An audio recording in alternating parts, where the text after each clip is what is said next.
So welcome. I am Colin Munro. It's Tuesday, so today is it's time for our English Language Club Hangout. Very welcome. You're very welcome if you're joining us. You should be able to hear us now. I think you can. Yep. Tony, this is Tony Kulpa, my very good friend. Who have we got with us, Tony? Be here. Yeah, well, let's see. We've got loads of people. Let's say hi to Susanta. Good to see you again. Sumera, good to see you. Nguyen, yes. Susanta was quite an early bird this morning, weren't they? Lolly, hello to France. Frank, hello to Venezuela. Balbal, greetings. Mudasir, hello. Quinn Marlwin, hello. Let's see.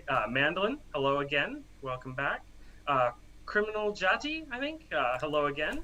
Good to see you. Let's see. Anybody else? Gaspar. Hi, Gaspar. Good to see you here. Yeah. I think Great. that's everybody. So, so exciting to see everyone already. Yeah, lots of regulars. So it's great to see that we are growing in numbers of regular people, regular members.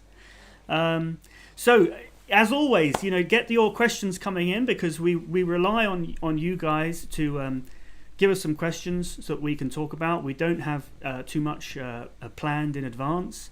We're just here to help you with whatever it is, whatever questions, whatever queries or doubts that you might have. So get those questions coming in and we can get onto them. We've got a few things already. We've got some questions. Tony, have you got what have we got?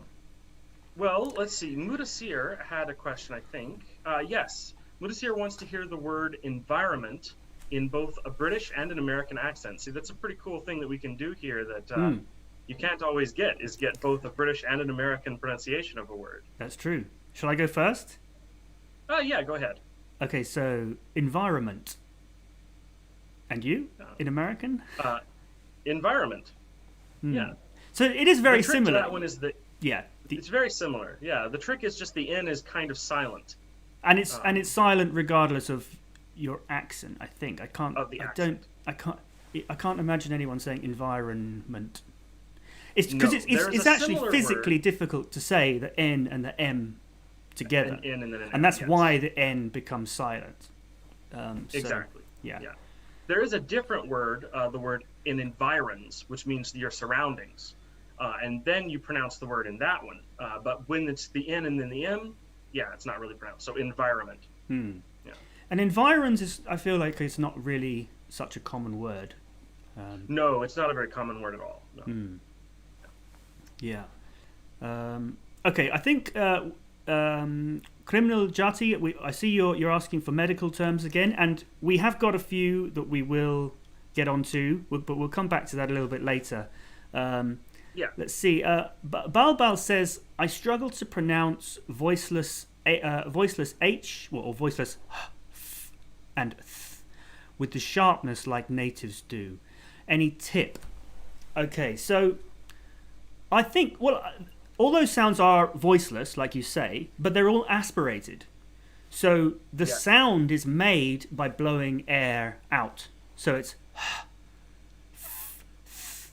so depending on the different sound, you're blowing air out in a different way. So it's coming out between the top teeth and the bottom lip, and then with the it's just sort of coming out more freely. There's nothing restricting it, and it's coming out between the tongue and the top teeth. So maybe if you're struggling with those sounds, you might just be struggling with the aspiration of it, or the blowing the air out, or it could be the shape of the mouth. So getting that lip touch, getting the air coming out through the teeth in the and either between the bottom lip in the case of the F, or between the tongue and the teeth with the sound. Let me know if that's helpful. Hopefully it will be. Okay. What else have we got?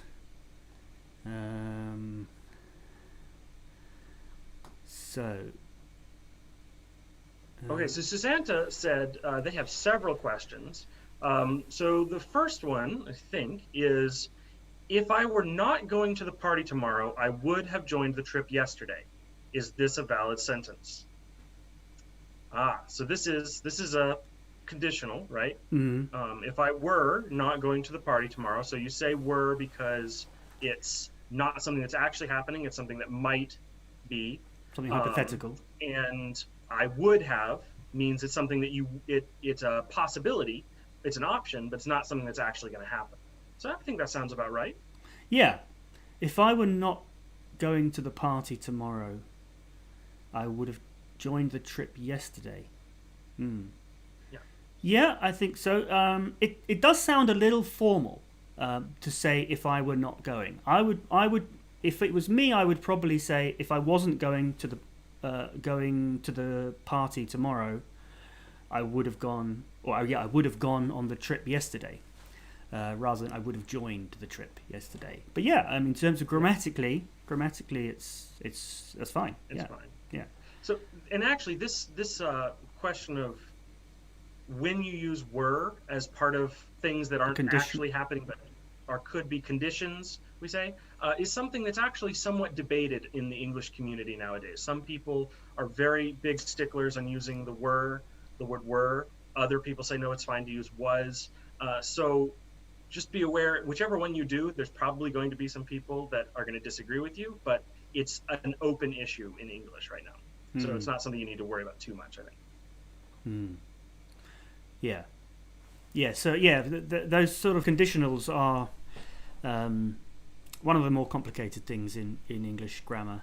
And even English native speakers, they can get their point across, but if you ask them specifically how to phrase something, it's something that it's not a huge part of the way we speak. It's just something that we kind of do naturally, but don't put a lot of thought into. Yeah. Well, it's certainly one of those things that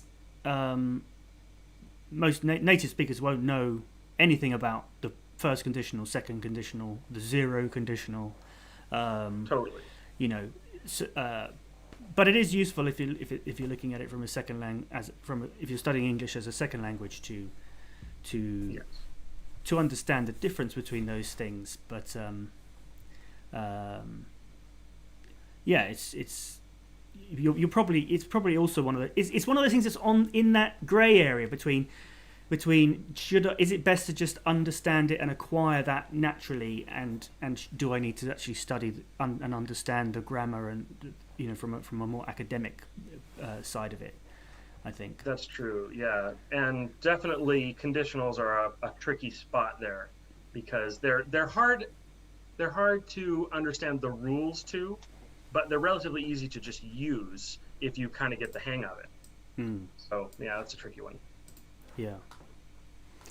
Okay, so well, to get your comments and questions coming in, because we haven't had many so far. I think we've covered them all, apart from the medical thing. So don't worry, we haven't forgotten you. We can get onto that now. But I think what you're after is the actual phonetic transcription. So that's not something that we can actually do in a live stream. But it's good to see that you've given us some example words today. Operation, hospital, scissors, and medicine. I'm making a list as we go. Oh, are you? Okay, great. Yeah, so I'll tell you what I'm going to do. This week, if you put some medical words, all the ones you've done so far, and any more you put in, within reason, I'll make a quick little video this week with the phonetic transcription of those words, and I'll upload it, and I will let you know and see the phonetic transcription. So yeah, is that what you're after? So because we can just say the words and model them in a British and American accent as well. We can do that now. Yeah. I can grab the phonetics maybe off of the internet if we want to use those, and put them in the chat.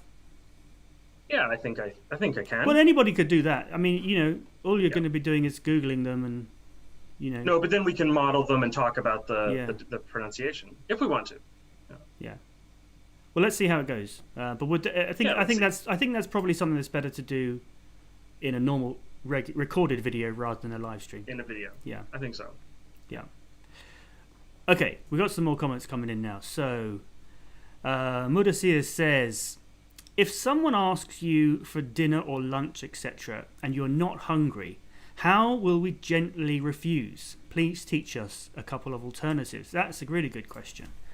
That's an excellent question. So,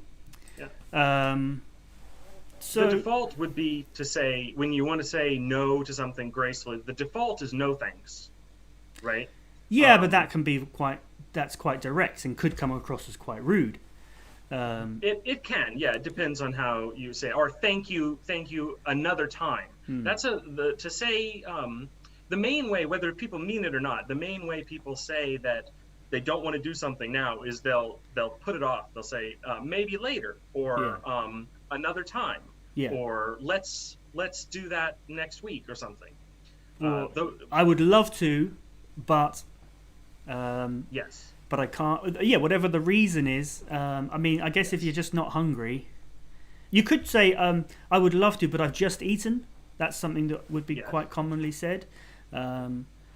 Another way of saying it, gently refusing something is kind of an idiomatic way. Is to take a rain check. I think it's a bit more American though. Is that right? You hear that a lot. Yes, in America. Say take a rain check. It's a bit old fashioned. Right. But yes, to say I'll take a rain check. Right. That's just kind of a fun little way to say another time, basically. Yeah.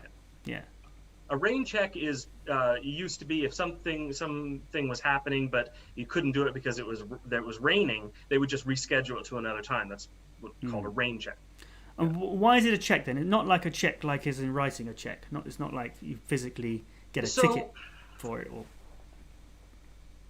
I'm not 100% sure about this, but it evolved through a couple of different stages. It was first about kind of events, and then it was about the main way it's used in the United States now is for sales.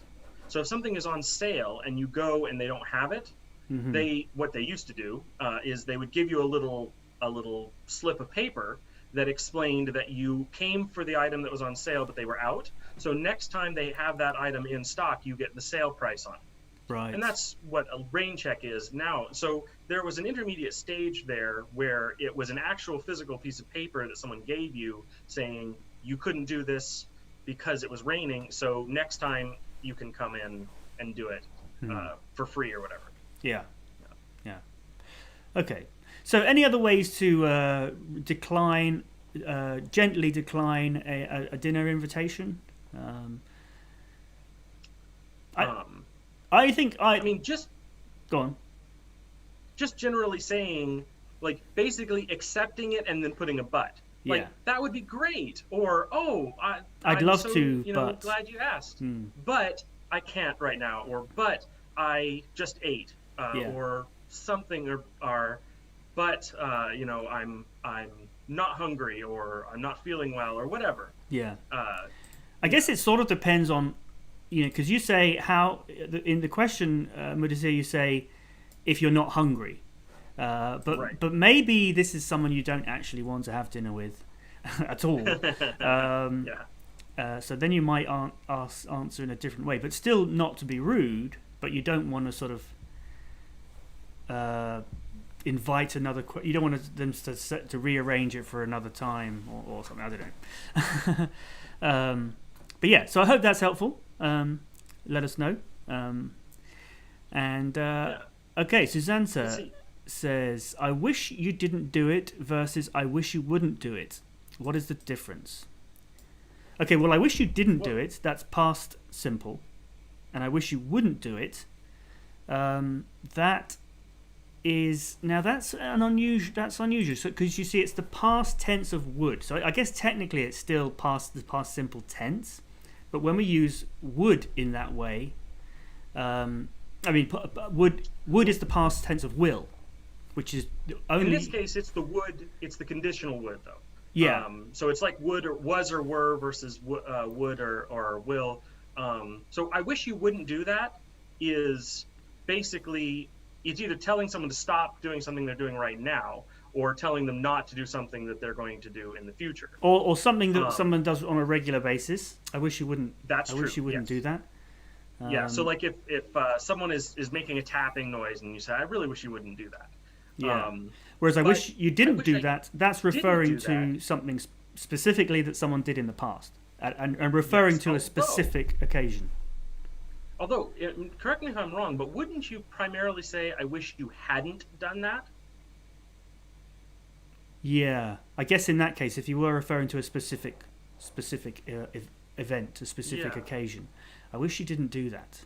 I wish you didn't. So I wish do you that. didn't do that is I'm not 100% sure that's really correct. I think what you would want to say, if you were saying that something in the past, someone did something and you wished that had not been done, you'd use a perfect, because in the present, you're thinking about the ramifications of this action, and you're saying, I wish that action had not happened. So you say, I wish you hadn't done that.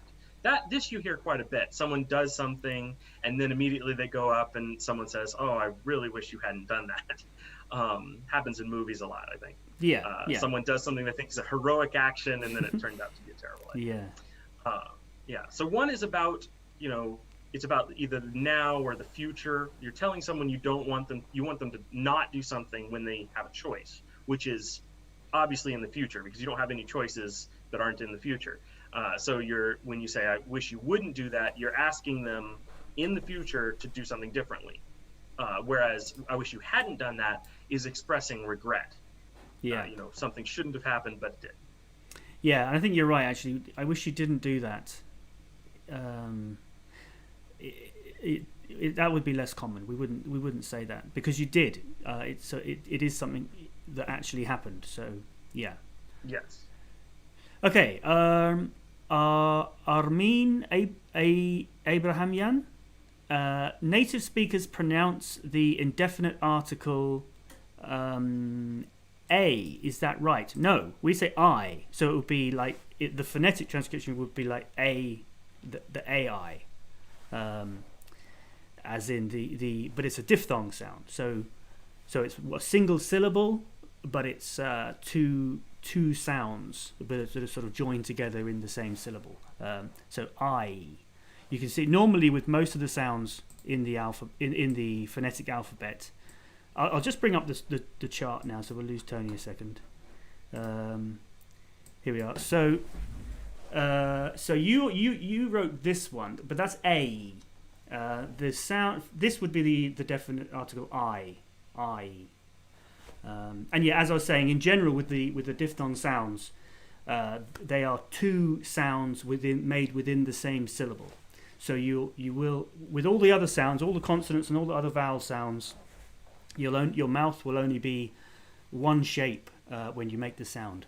But with the diphthongs, you will actually change the shape mid sound. So you have A and I and air, ua, and so on. So yes, I hope that's helpful. Let's get Tony back. There you are, Tony. Hello, good to be back. So Lolly Lolly asked a question, which is one of my favorite topics. Unfortunately, it's rather advanced, so it's not something I usually get to talk about. Lolly Lolly asked, what are relative clauses? So relative, first of all, a clause is something that's kind of a part of a sentence. It's got maybe most of the pieces of a sentence, but it's stuck inside another sentence. So a relative clause is one that starts with one of the relative pronouns or relative adjectives. So who is the most common one. So an example is the man who lives next door is my friend. So who lives next door could be, it almost works as a sentence. I mean, it could be. Who lives next door? That's a question, right? But it's stuck into the sentence, the man who lives next door is my friend. So you could just say, the man is my friend, or that man is my friend, but you're using that relative clause to explain which man, or who, the man who lives next door, right? So that's what a relative clause is, and they're really cool, and you can do all kinds of really neat things with them. And if you're trying to amp up your level of English, either in writing or in speaking, relative clauses are a great way to have more complex, more sophisticated sentences.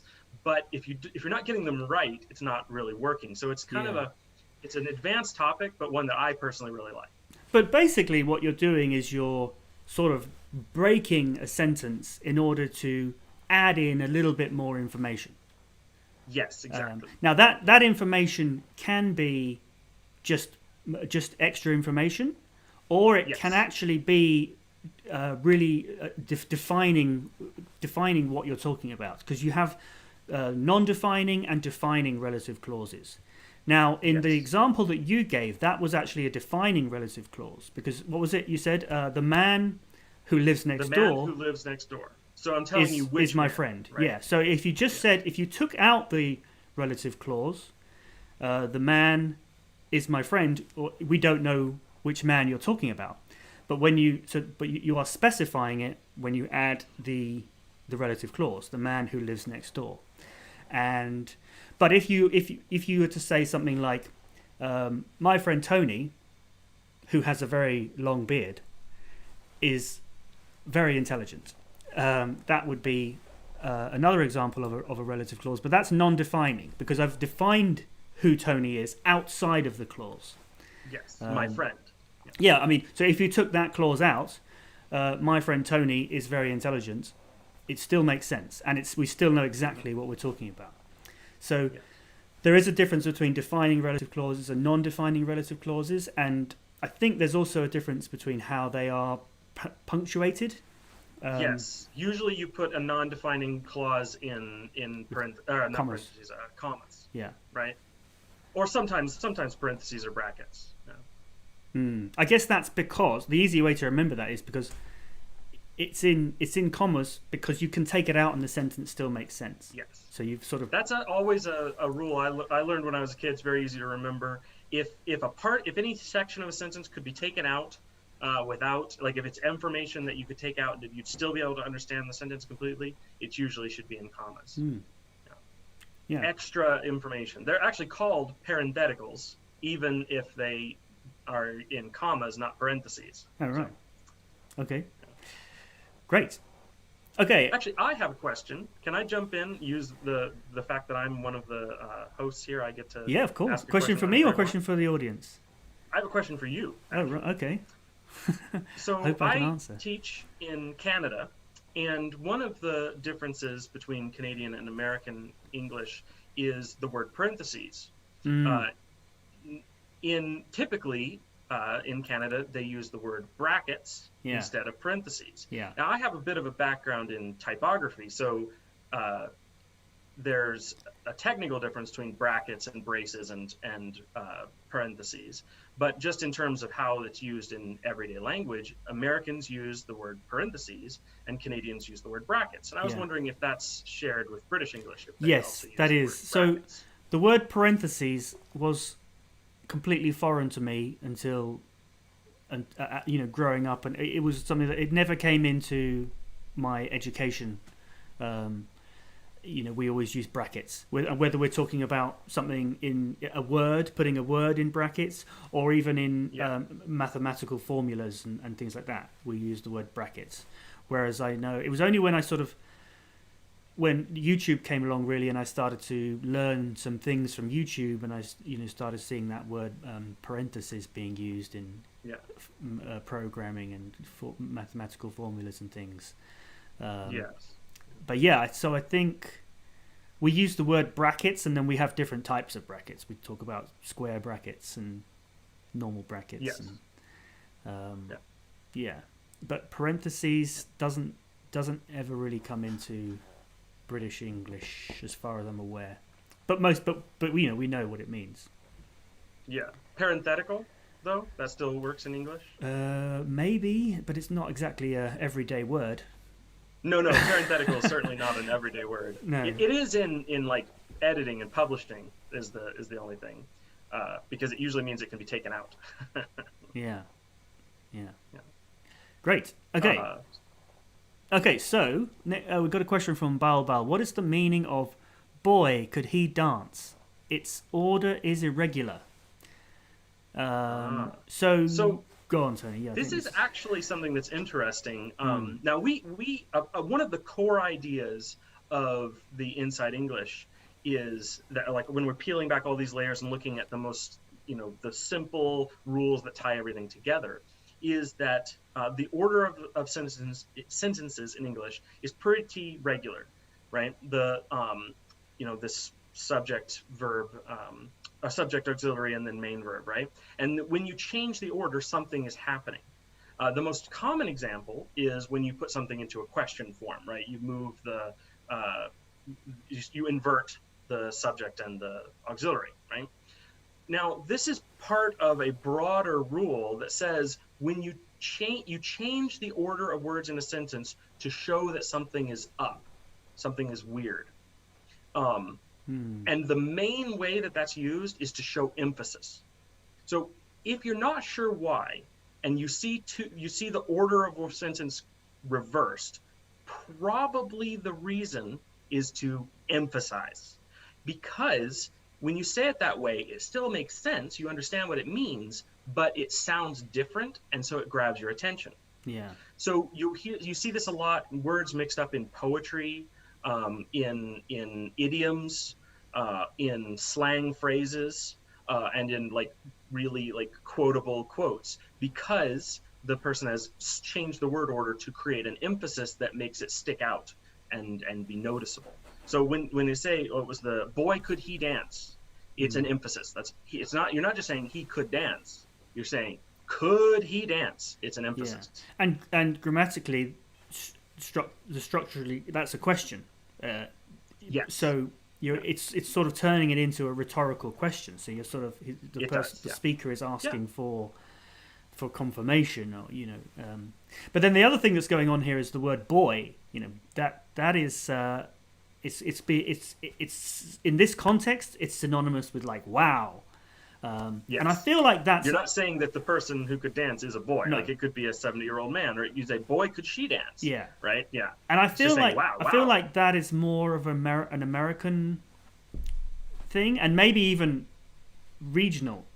quite regional in America. Would that be accurate? It's either regional or it's fairly old. Yeah. It was really common. See, again, with words that mean, wow or cool or whatever, they change so often. I honestly have a hard time keeping track of them. So I'm not sure which era it's from. But you still occasionally hear it in the U.S. It's not very common in Britain? No, it's not. So, yeah. I personally, I don't think I'd ever say that. But obviously I'd understand it if people said it. But yes. Yeah. So I hope that's helpful, Balbal. What were you referring to in the question? Was it the use of the word boy, or the irregular structure of the other words? Let us know. Looks like we've got quite a complicated question here from Armini. Is it right to use the preposition of in possessive case for animated nouns? For example, the hat of a man. The hat of a man. Oh, to use preposition of. Technically you can always use the preposition of if you want to. But it's not the normal way of doing it. So if you were going to say the hat of a man, it sounds poetic and weird. So unless you're saying it as part of a poem or something like that, probably not, right? Yeah, if you were just talking normally, you would say the man's hat. Yes. But the hat, the hat of a man makes perfect sense. But like you say, Tony, it's kind of quite poetic. So in certain contexts, it would be okay to say that. So you can always use of instead of the possessive. Of is also a marker of the possessive. It works just as well. Well, it works just as well as long as you're doing it in the right context. But in a normal say it still has that grammatic meaning. Yeah. But that's not how people use it. Yes, exactly. In fact, the main way you'll hear this being said is if someone, for instance, if they didn't understand you and you can't tell whether you're using a contraction or it's may be used to clarify. but mainly this is not something that we would use. In the same way that some contractions, you just always use them.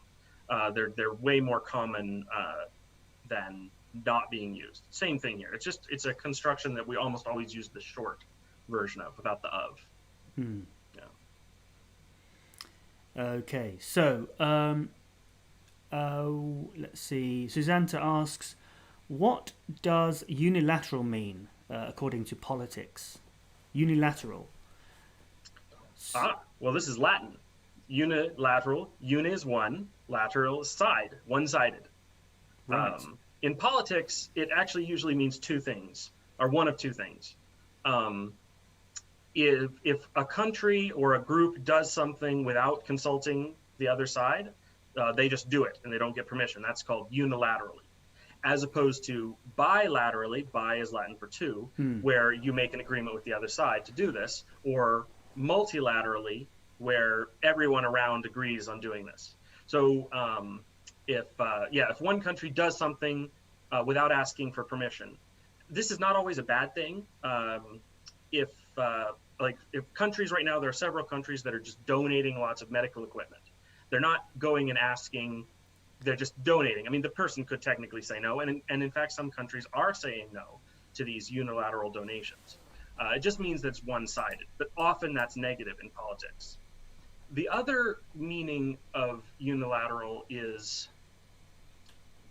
well, I mean, it's similar, so we'll just go with that. It means one-sided. That's what unilateral means. Okay. And yes, Nguyen is pointing out that you hear about unilateral agreements or unilateral treaties versus bilateral agreements. And it's basically just whether or not people asked permission before they made an agreement. Yeah. Okay, so we got some more comments. Well, more people just saying hello. Antonio and Jorge. Some comments about your beard. Positive comments. Now actually Susanna says we use, and then she's put brackets. What is this called? So that's brackets. That's what we were talking about earlier. So in British English and Canadian, we call those brackets. But in American, they tend to call those parentheses. Do you ever use the word brackets? So this is I have a hard time with this because these symbols have technical terms. Well, you've got a background in computer programming and things like that as well. Yes, so and typography. So I have a hard time separating these from their technical definitions. But yes, in American English, you sometimes hear people. I mean, bracketing is something that people say and that people talk about. But in terms of the actual symbols, you don't hear it too often. Sometimes the square brackets in American English will be called brackets. But honestly, most of the time, people aren't talking about the other kinds of brackets, like Susanna points out, the ones that are kind of squiggly. So they have a technical bracket name. Is more of a sorry. They have a technical name with the squiggly ones. Yes, those are braces. Oh right, okay. Yeah. Brackets and braces. Yeah. Well, technically, parentheses and brackets and braces are all three different things. But in almost always in British and Canadian, you just generally call them the class, the category, all brackets, and in American English, they typically call the whole category parentheses. Yeah. So that's an interesting one. Yeah. Okay. Win says, what does it mean when people say the die is cast? Now that is an interesting one because I know that we have. So it means. Sorry. Go on. Yeah. No. Go on. So it kind of means. Well, so it means that something is kind of irrevocable. Something is going to happen, right? Where it comes from is interesting because we use the word die quite frequently, but not in this meaning. So we think of a die as like you roll dice, right? But what this is actually referring to is part of a molding, something that makes coins or something like that. A die it's kind of like a chisel, but it has a carving on the front, and you hammer it down to leave an impression in something. And so back in the day when they made coins, well, still to an extent when they make coins, they carve a big heavy metal chisel with what the coin is supposed to look like. And then there's another one actually, and you put them together, you put the blank coin in between and you hammer it. Well, these die have to be made out of something that's harder than the coin. So back in the day when they made coins out of soft things like silver and gold, it's easy to work silver and gold. They're soft. But you had to make the die out of something strong that would last, like steel. So it was actually harder to fix. Like if you messed up a coin, you could just re-hammer it out and then smash it through the die again. But if you had to change the die, like if there was a mistake on what the coin looked like, that was really hard and you had to go and do this whole thing again. So that's what it means when it says the die is cast. Oh, and the way they made the die is they cast it, which is where you make a mold and you pour molten metal into it. So the die is cast means we've made the die. That's the hard part. That's the part we can't really change. The rest is just making the coins. Right. So when you say the die is cast, everything is kind of set and you can't change it. Yeah. But that doesn't necessarily mean that it's done happening. Right. So the decision, so the decision, it's like a decision has been made that you can't change. But it may not have it may not have happened yet. Like you may have bought your tickets for your holiday. You've bought your tickets for your holiday. You're on your way to the airport. So the die is cast. You're going on your holiday, even though you haven't gone yet. But you can't change it. Exactly. You can't really. Well, it's very difficult for you to change your destination. Yes. Okay. What is it? So we got some more information about these brackets, and I'm really excited about this. Susanta says that in India there are first, second, and third brackets. So those are the different kinds, the round ones, the square one, and the squiggly ones. That's pretty cool. Mandolin Whoop says that in their experience in America, brackets refers to the square brackets, in parentheses is for everything else. Barath points out that there are closing and opening brackets. That's very true. The first one, one of them is opening, one of them is closing, so on. So that's interesting. It's always interesting to see what things are called differently in different places. Yeah. Okay, Susanna asks, what does "it's going organic" mean? It's going organic. I don't know about it's going organic, but you say that something is going organic if they're switching to an all organic style. Yeah. So, for instance, if a restaurant is going organic, then that means that they're at least saying that they're not going to use any vegetables or products that aren't organic. A family goes organic to say that they're going to start buying only organic things. But it's a funny word, though, isn't it? Because organic is used now differently. Because obviously all vegetables are organic. Or we wouldn't be able to eat them. You shouldn't be eating anything that's inorganic. That's not good for you. Yeah. So in that literal sense of the word, organic sort of means natural, like a natural product, something that's grown from something that's. In science, the word organic means anything that is part of a living being, or could be a part of a living being, or was once part of a living being. So any plant or animal. Things like. What about rocks? Plant or animal doesn't matter. Could be bacteria, could be viruses. Yeah. Organic is like in chemistry, it's just referring to the kinds of chemicals that are in something. So it doesn't really matter. But rock and plastic, are they inorganic? Rock and plastic. Well, no, plastic is organic because it's made out of something that was originally from living beings. Even purely synthetic plastics are technically organic. But that's the scientific meaning of organic. In more common vocabulary, what people mean is they mean something that was grown or made using as natural processes as possible without any unnecessary synthetic or artificial additives. Or pesticides. This is a balance because people have been using synthetic additives for millennia. So what counts as being something that can be added and what counts that doesn't is very kind of vague. But just so the word organic means vaguely they're trying to be more natural about it and not use harsh chemicals or preservatives or pesticides or things like that. They of course do use these things, but they try to use more natural alternatives when they can. but it's a very vague definition. Some places have laws or organizations that determine what can be called organic and what can't. But the differences are there are going to be a lot of differences from place to place because there's no real strict definition of this, because so much in the world is actually organic and natural. It's hard to kind of separate things out. But generally, what it's understood to mean is sort of supposedly better quality because of less artificial processes.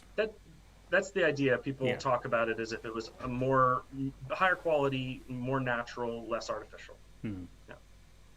Okay, so Nguyen asked, how many ways are there to use the word late? So you can be late for something, but Nguyen says, I also heard that it means dead. And that's true. When you use it to talk about a person, you can say... my late grandfather. The late Alan Rickman, the late great Alan Rickman, or whatever.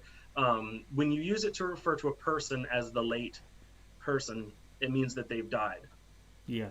I think that's about it for. I don't think there's any idiomatic uses of the word late. Yeah, late. No. So the literally meaning not on time, and then late, and then idiomatically, to mean that someone's dead. But is that normally? Would you normally say the late Alan Rickman, like you said? You couldn't say, if you just said late Alan Rickman, that wouldn't be the same. That wouldn't mean he's dead. That's correct. Yeah. Yes. I think it comes from the phrase the lately deceased, because lately also means recently. Yeah. So you can imagine in newspapers when you have the obituaries. Well, that would be maybe a section in a newspaper to say, lately deceased. So the late, right? That's probably where it comes from. Yes. So it's more of a shortening than an actual a meaning in and of itself, but it is definitely kind of idiomatic. Yeah. Okay. Barath says, an orange or a orange? Well, that would be, orange starts with a vowel sound, so you need to put the N in there just to make it easier to say. And that is the rule with an and or a. So we would say an orange, because... So before a vowel sound, not necessarily before an actual vowel in the spelling of the word. This is actually one of the differences, I think, between British English and American English, at least historically, is, so for instance, a word that starts with H, would you use an or an an in front of it? I would say a hand.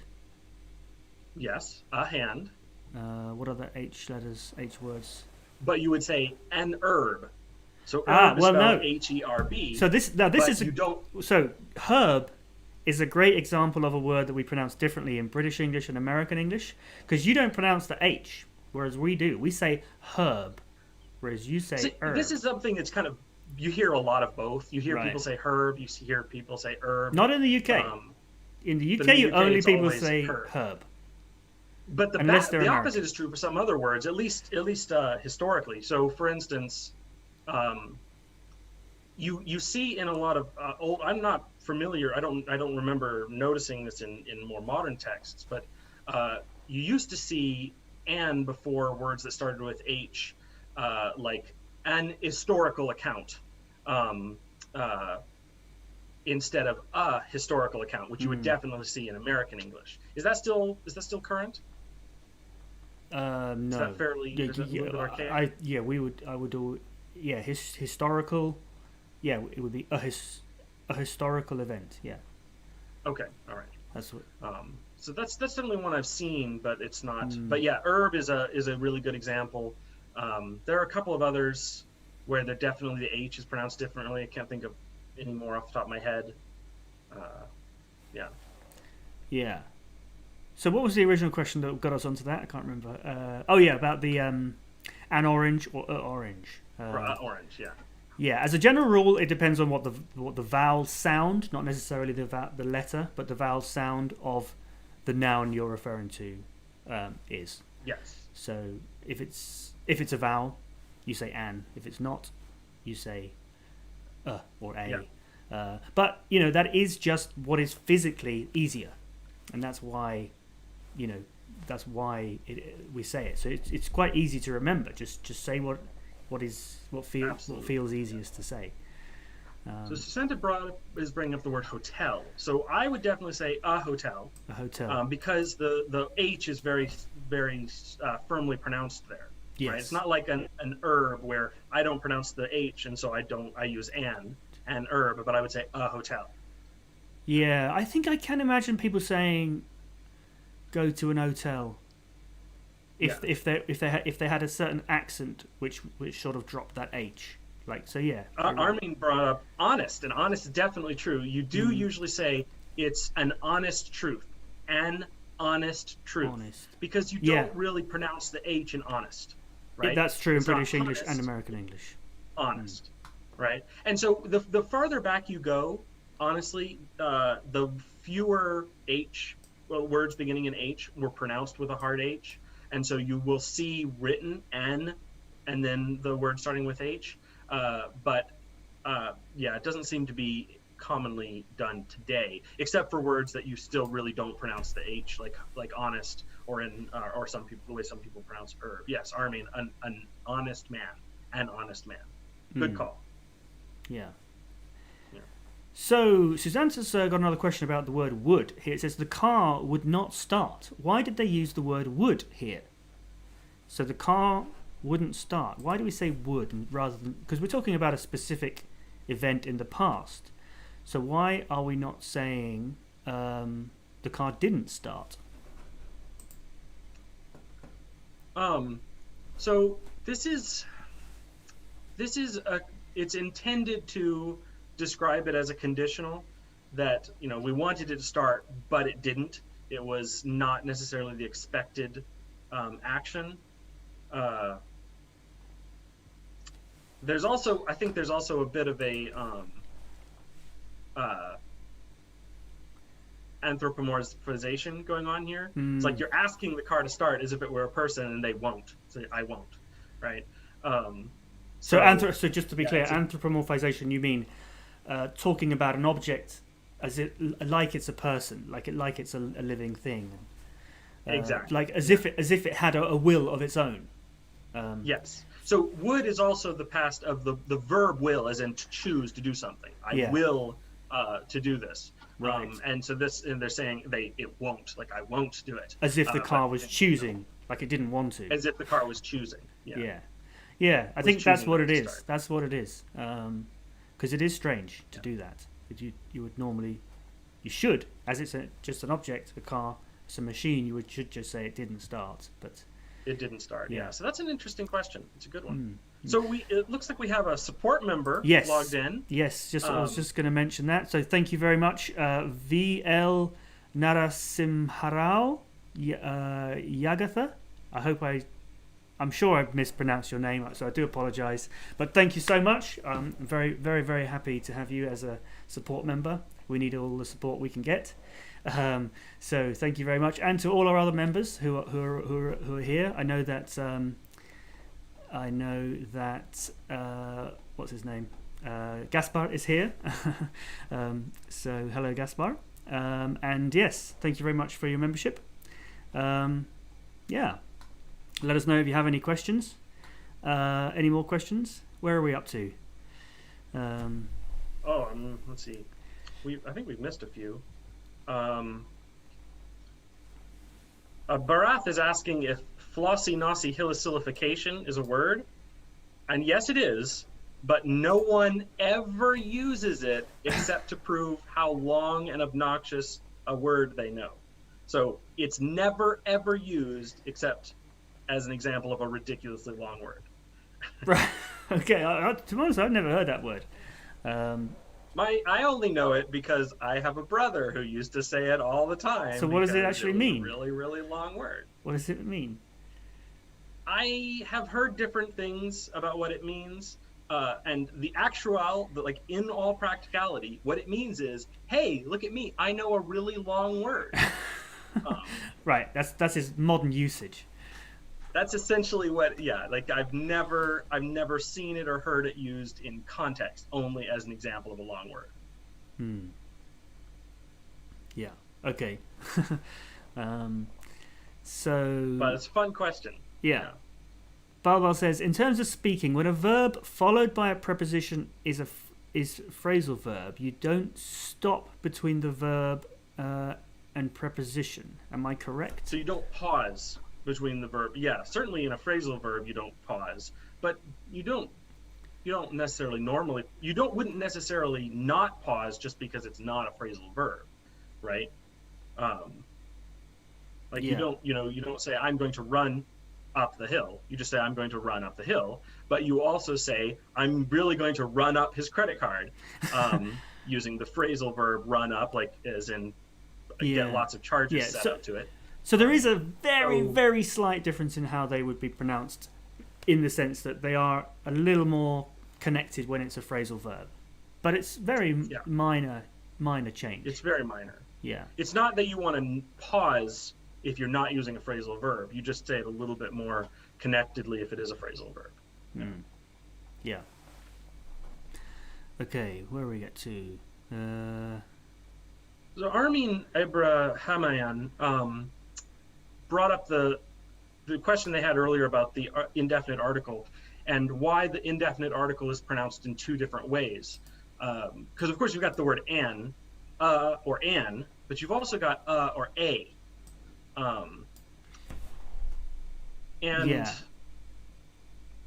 The difference between and a is a little bit more subtle and not necessarily, like you might just say a more for emphasis, like that is a really good idea, whereas if you were just saying it normally you'd say that is a really good idea. Yeah. Right? Yeah, that's the same in British English too. But I can imagine, I don't know, I think it does depend a little bit. Imagine if you were ordering in a coffee shop or something, you might say, I'd like a large coffee, please. But then you might say, I would like a sandwich. I think it just has to do with the level of diction that you're using. Yeah, there's no difference in meaning, definitely. And there's no difference in meaning. I think it's one of those things where you can literally just say what is easiest to say, and that is the right one. Unless you wanted to add a bit more emphasis, like the example you gave. That is a big. That is a big sandwich. That is a big pizza.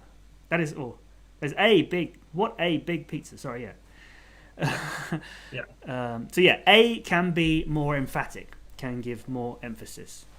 But as a general rule, they're just say the one that's easiest to say, which will normally be up. Yes. Okay. Yes. Now, Susanta asked a question, and Nguyen had a follow-up. I think that we talked about this before. Susanta's question was, why do they say I am going to the market? To the market. Is the necessary? Can you just say I'm going to market? And Nguyen pointed out, if you're going to the prison, that means you're going to visit. Like you're physically going to go to the prison, but you're not going to be locked up there. Whereas go to prison means you are now a prisoner. Yeah. So go to market is idiomatic. It's an idiom. It's not necessarily idiom in the sense of it doesn't make sense on the pieces, but it's a specific phrase with a specific meaning, like going to prison. Going to prison doesn't just mean it means you're locked up. Go to market is a more narrow, specific sense. For instance, you could go to a market or the market because you want to sightsee or because you want to talk to someone. But go to market specifically either means shopping, or if it's an item, it means it's going to be sold, right? So like a farmer sends his goods to market, but not to the market, because the farmer's not going to take their wheat or whatever and then go to a market and give them the wheat to a market. The farmer's going to sell their wheat, but eventually it's going to show up for sale. So go to market is a narrower meaning. And that's true of most of the time, I think, when you hear the phrase go to the something or just go to. Yeah. So, but with market as without well, it's a narrower meaning. I think there's another level to it as well, because when you say the market, yeah, you're referring to going to a specific place. But market can also mean when something is available for sale, not necessarily at a specific place. Maybe a software company has been developing some software, but next week they're going to market, which means it's going to be available to buy, or it's been released.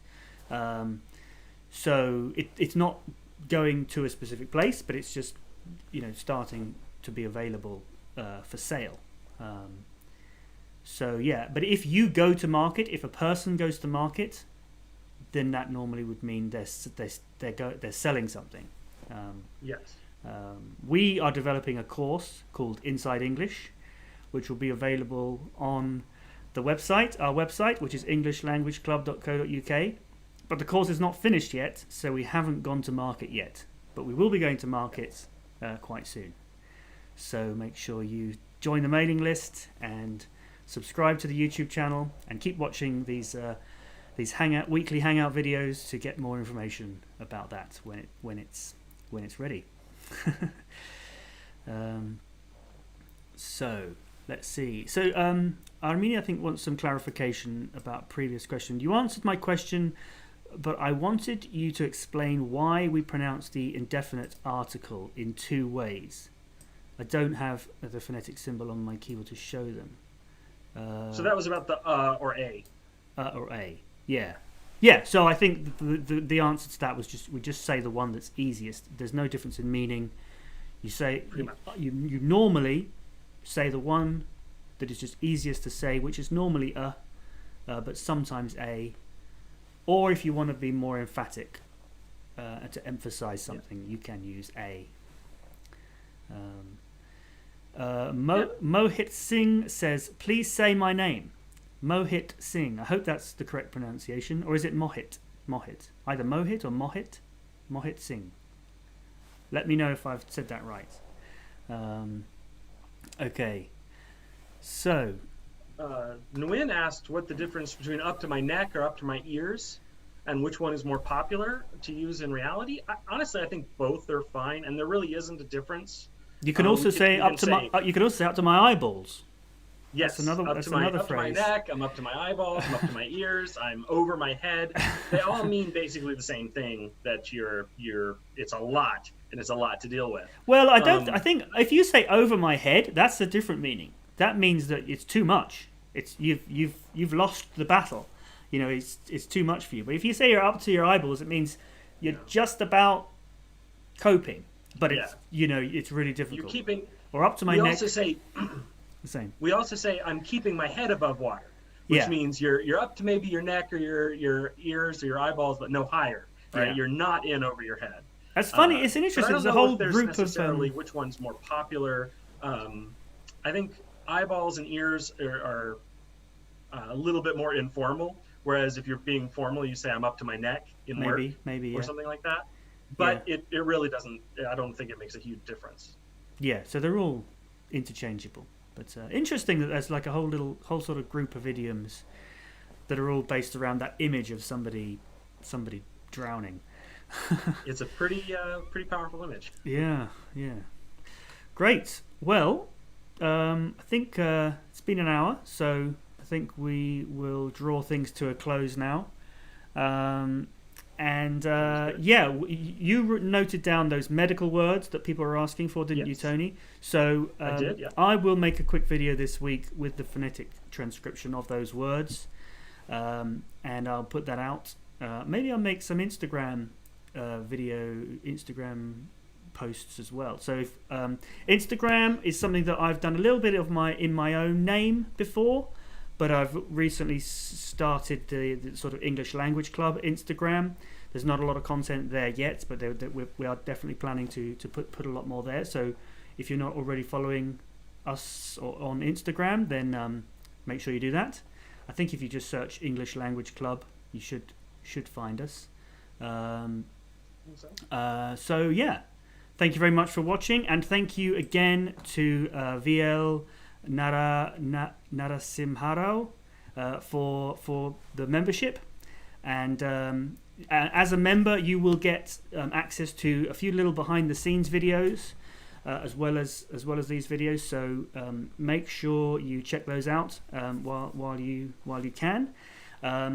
And actually, I mentioned that we are developing this course, Inside English.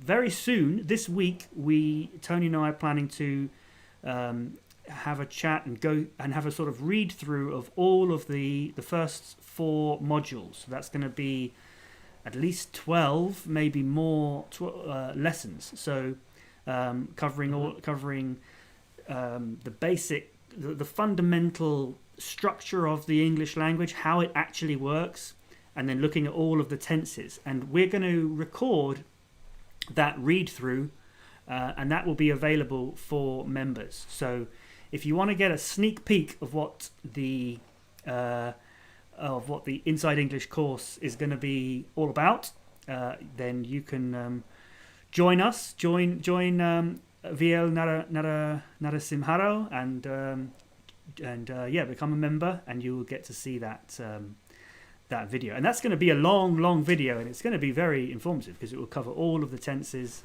It's going to be great. Or if you want to wait for the final version, you can obviously do that as well.